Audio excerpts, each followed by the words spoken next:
tahu cara buat ni, jom follow saya. Okay, kita akan tekan pada button keyboard Windows Shift S untuk saya copy helaian ini. Kemudian saya akan ke delima, saya akan klik pada Gemini. Keyboard saya tekan Ctrl V, saya arahkan Gemini, tolong salin nota ini. Tanya macam tu, saya akan enter.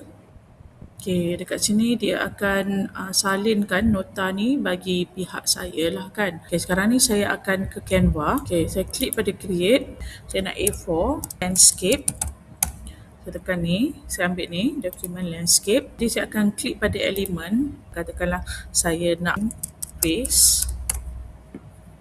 Okay, saya akan ambil kat bahagian grafik ni. Saya akan ambil lah. Okay, contoh macam ni. Saya ambil ni. Okay, saya akan ambil hair. Hair, kita ambil yang ni.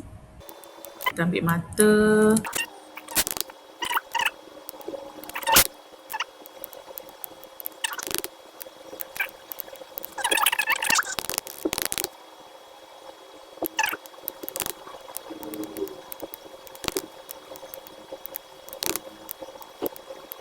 Okay, saya akan share, saya akan klik pada download, saya akan save PNG, saya akan download. Okay, dekat Gemini ni, new chat lah kan, saya akan ambilkan karakter tadi.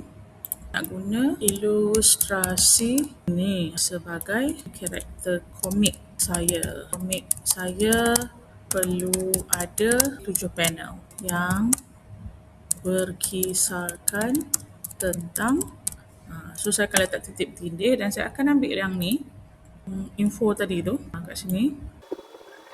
So saya akan paste. Tengok. Ni kan dia akan cadangkan lah macam ni gini. Generate image sekarang. Okay, dia ada kat sini. Okay, tahu tak setiap nama negeri di Malaysia ada. So, ya ke? Perlis mungkin dari Siam. Dia akan ada macam ni kan. Boleh tak tambah tajuk nama negeri di Malaysia. Okay, so kita letak ni. Mudah je kan? Dapat satu-satu, follow FOMO.